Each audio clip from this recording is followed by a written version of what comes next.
The United States Army has trained culinary specialists continuously since World War II, and the soldiers who graduate from Fort Lee's 92G pipeline are the reason no American soldier has gone hungry in any sustained combat operation since 1945. If you're new here, hit that subscribe button right now and ring the bell. We cover the military jobs no one talks about but everyone depends on. You don't want to miss what's coming next. The military occupational specialty 92G is officially designated as Culinary Specialist. To the civilian world, this sounds like a service industry position transposed into a military uniform. Within the operational architecture of the United States Army, the 92G is a combat-critical logistical asset. They are assigned to forward support companies, brigade support battalions, and specialized logistical task forces across the entire force structure. Without their presence, armored columns halt, infantry battalions lose combat effectiveness, and sustained field operations collapse. The Army assigns 92G personnel directly to the combat elements they support. A mechanized infantry battalion does not rely on civilian contractors when they deploy to a hostile environment. They rely on the cooks attached to their forward support company. These soldiers drive the same roads, face the same kinetic threats, and endure the same operational tempo as the infantrymen they feed. The Army categorizes them as support, but their daily reality on a deployment is entirely tactical. The training pipeline for a 92G begins at the United States Army Quartermaster School at Fort Lee, Virginia. In 2023, the installation was officially redesignated as Fort Gregg Adams. Following 10 weeks of standard basic combat training, newly enlisted soldiers arrive at the Quartermaster School for advanced individual training. The AIT pipeline for a 92G lasts exactly 10 weeks. The daily schedule at Fort Gregg Adams is rigid, heavily structured, and physically demanding. Trainees wake up at 4 in the morning for physical readiness training. Following morning hygiene and breakfast, they march to the Joint Culinary Center of Excellence. This massive industrial training complex houses dozens of fully operational military dining facilities and field feeding sites. The instruction day lasts until 6 in the evening. The curriculum is heavily front-loaded with academic and safety standards. Before a trainee is allowed to ignite a field burner or operate a commercial mixer, they must pass comprehensive sanitation exams. They receive intensive instruction on the hazard analysis and critical control point system, universally known as HACCP. Trainees must memorize the exact temperature parameters of the food danger zone, between 41 and 135 degrees Fahrenheit. A single failure in HACCP protocols in a combat zone can cause a massive foodborne illness outbreak. If a 92G undercooks poultry or fails to properly sanitize a serving tray, they can instantly incapacitate an entire infantry company. The trainees are taught that their sanitation standards are a direct matter of force protection. They must pass written examinations on these protocols before advancing to practical application. Once certified in food safety, the trainees move to basic knife skills and food preparation. They are issued standard military cutlery kits and instructed on strict maintenance and sharpening procedures. They learn precise uniform cuts from standard dicing to julienne, ensuring food cooks evenly in massive bulk quantities. An uneven cut on a root vegetable means one batch is overcooked while another remains raw, which is unacceptable when serving 1,000 troops. The backbone of Army Food Service is the Armed Forces Recipe Service, managed through the AR-30-22 system. Trainees are not taught to improvise or experiment with flavor profiles. They are taught to execute precise standardized recipes designed by military dietitians to deliver exact caloric and nutritional yields. The recipe cards provide instructions for exactly 100 portions. Trainees must learn to calculate complex conversion factors to scale these recipes up or down. If a forward operating base has an assigned strength of 842 personnel, the 92G must quickly calculate the exact multiplication factor for every dry and liquid ingredient. A mathematical error in a baking conversion wastes 50 pounds of flour and disrupts the entire feeding schedule. Mathematical precision is heavily graded during the classroom phase. Following garrison kitchen familiarization, the curriculum shifts entirely to expeditionary field feeding. Trainees are introduced to the Mobile Kitchen Trailer, or MKT. The MKT is a towable, expandable metal platform that has served as the backbone of Army field feeding for decades. They must learn the precise sequence for deploying the stabilizing legs, raising the roof, and securing the weather screens. A trained crew must be able to deploy the MKT from a towed configuration to a fully operational kitchen in under 30 minutes. Trainees are also trained on the newer containerized kitchen units. The CK is built into a standard 20-foot shipping container and expands mechanically to provide a massive enclosed workspace. It utilizes its own onboard tactical quiet generator and can feed up to 800 soldiers in a single meal shift. Operating the CK requires technical proficiency with heavy electrical panels and commercial-grade exhaust systems. The critical component of both the MKT and the CK is the heat source. Trainees are extensively drilled on the operation of the modern burner unit. The MBU runs exclusively on JP-8 aviation kerosene, the standard single-fuel concept of the U.S. military. Trainees must learn how to connect the pressurized fuel lines, manage the air compressors, and safely ignite the atomized jet fuel. They must recognize the difference between a clean blue combustion flame and a dangerous toxic yellow flame indicating a misfire. Alongside cooking equipment, trainees must master field sanitation doctrine. They are taught to construct and operate a field sanitation center using the strict 3-sink method. Sink 1 holds a soapy wash heated to 110 degrees. Sink 2 holds a clear rinse heated to 120 degrees. Sink 3 contains a chemical sanitizing dip heavily treated with chlorine or iodine. Managing gray water is a critical component of the field training. Trainees are physically required to dig soakage pits into the Virginia dirt using entrenching tools. They must learn how to layer heavy rocks, gravel, and sand to create a mechanical filter for grease and food waste. Improper gray water disposal attracts insects, breeds bacteria, and instantly compromises the tactical location. The most physically brutal phase of the Fort Gregg Adams pipeline is the tactical feeding exercise conducted in full MOPP gear. MOPP stands for Mission-Oriented Protective Posture. Trainees must don the heavy, charcoal-lined Jacelist chemical protection suits, rubber boots, and butyl rubber gloves. They must seal their M40 or M50 protective masks. They are then ordered to operate a fully functioning field kitchen. Cooking over a jet fuel burner in the 90-degree Virginia summer heat is exhausting. Doing it while completely encased in an impermeable chemical suit pushes the human body to the absolute edge of heat casualty. The mask eliminates peripheral vision. The thick rubber gloves completely destroy manual dexterity, making the operation of heavy knives and boiling vats extremely dangerous. Trainees learn how to communicate through voice emitters and rely entirely on slow, deliberate movements to avoid catastrophic burns.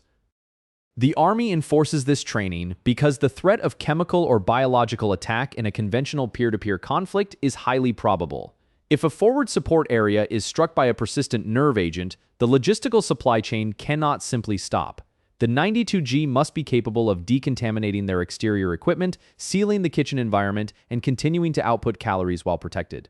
The physiological toll of this specific training event is the primary filter that washes out trainees who cannot handle physical duress. The culmination of the AIT pipeline is the Field Training Exercise, or FTX. Trainees are moved to a remote wooded training area on the installation and tasked with establishing a complete field feeding site from scratch. They are organized into shift teams and must feed hundreds of role players and instructors over a continuous multi-day scenario. The instructors inject simulated combat stress, ordering sudden blackouts, equipment failures, and perimeter defense drills. The grading during the FTX is ruthless. Instructors check the internal temperature of every meat product using calibrated digital probes. They inspect the grease traps, the soakage pits, and the fuel line connections for the MBUs. If a trainee team fails to meet the required temperature standards or fails to properly sanitize their serving lines, the entire meal is immediately discarded. Trainees who fail the critical safety tasks during the FTX are recycled back to day 1 of the pipeline.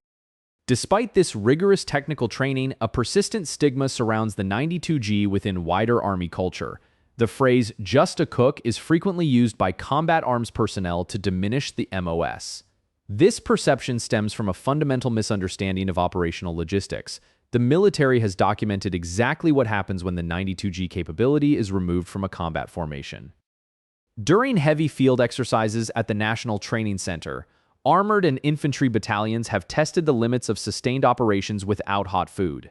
After 48 to 72 hours of consuming only cold meals, ready to eat, a heavily loaded infantryman enters a severe caloric deficit. Cognitive processing speeds drop. Physical reaction times slow down. The documented evidence proves that a degraded kitchen capability directly and measurably reduces a unit's combat effectiveness within 3 days. The career progression for a 92G is highly structured and heavily dependent on logistical management skills. An E1 private begins their career primarily executing menial tasks. They manage the scullery, scrub the massive stainless steel vats, prep raw vegetables, and serve on the hot lines. As they promote to E4 specialist and E5 sergeant, they transition to shift leaders. They are now responsible for managing a team of junior cooks, executing the daily AR 30-22 production schedules, and managing the inventory of Class I rations. Reaching the rank of E6 Staff Sergeant introduces severe administrative and tactical responsibilities. A Staff Sergeant operates as an advanced culinary NCO or an MKT manager.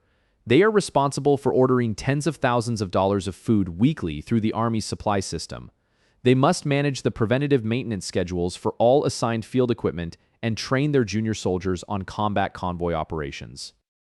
At the senior enlisted levels, E8 Master Sergeants and E9 Sergeants Major transition entirely away from hands-on cooking. They become food service supervisors and chief culinary management NCOs. At these ranks, they operate at the brigade, division, or installation level.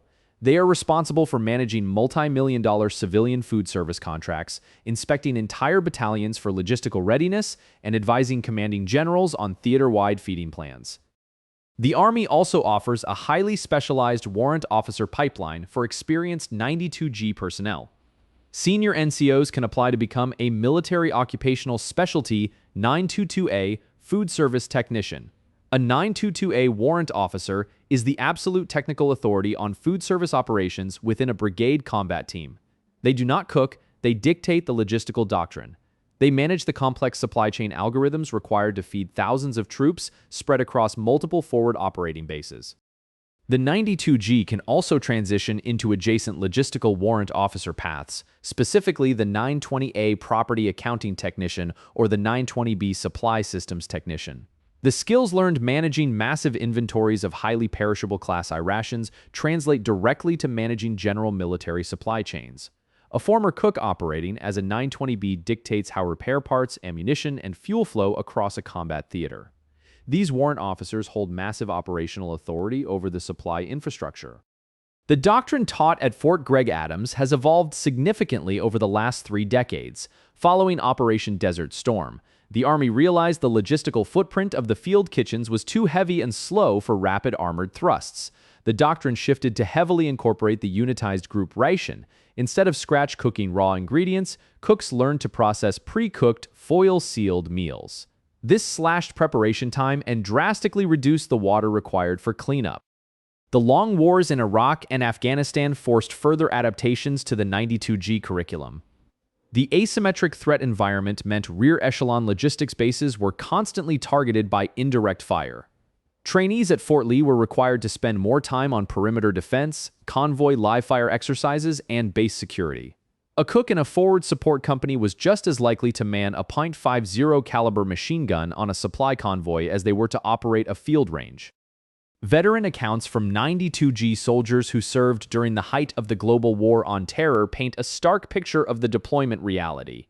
The schoolhouse prepared them for the mechanical operation of the burners and the sanitation standards. It did not prepare them for the sheer volume of dust that infiltrated every sealed container in the Iraqi desert. It did not prepare them for the absolute isolation of a combat outpost in the Hindu Kush, where they had to feed a platoon using a single burner and whatever airdropped supplies survived the impact. These veterans learned improvisation out of sheer necessity. When a CH-47 Chinook dropped pallets of frozen chicken that sat in the 120-degree sun for hours, the 92G had to rapidly process and cook the meat before spoilage set in. When resupply flights failed for weeks, they learned how to break down individual MRE components and reconstitute them into bulk hot meals to maintain platoon morale. These hard-learned lessons were continuously fed back into the Fort Lee curriculum to update the field training exercises. Currently, the 92G military occupational specialty is one of the largest in the logistical corps. The active duty Army maintains approximately 10,000 culinary specialists. The Army Reserve and National Guard components hold an additional 12,000 to 15,000 personnel. Fort Gregg Adams graduates roughly 3,000 new 92G soldiers every single year. Despite these numbers, the MOS historically struggles with retention. The operational tempo for a cook is punishing. Whether in garrison or deployed, they are the first to wake up and the last to sleep. They work weekends, major holidays, and training rotations. This continuous grind heavily impacts retention rates at the mid-career level. To counter this, the Army has invested heavily in professionalizing the culinary career field, offering advanced civilian culinary certifications and establishing high-profile competitions. The premier event for Army Food Service is the Philip A Connelly Award program. Established in 1968, it is co-sponsored by the National Restaurant Association. This is not a simple cooking competition.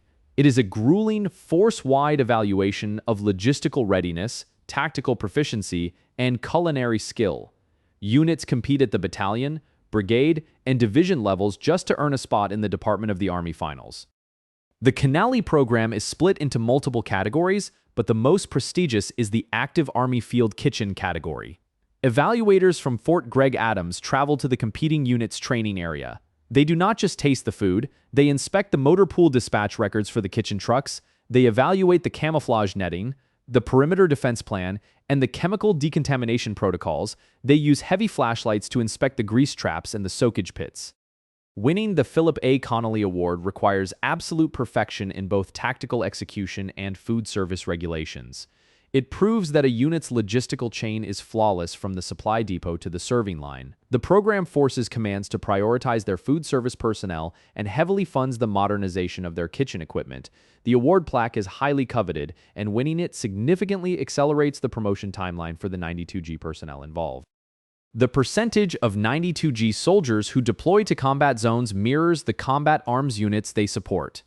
During the peak of operations in Iraq, nearly 80% of the active-duty 92G force had at least one combat rotation.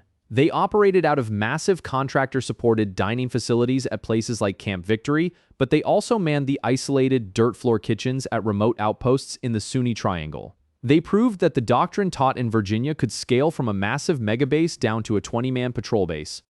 The logistical backbone of the United States military relies entirely on human endurance. You can engineer the most advanced armored vehicles and the most lethal infantry weapons, but they are completely useless without the calories required to operate them. The 92G pipeline ensures that the force has a steady supply of trained, disciplined professionals capable of generating that biological fuel in any environment on Earth.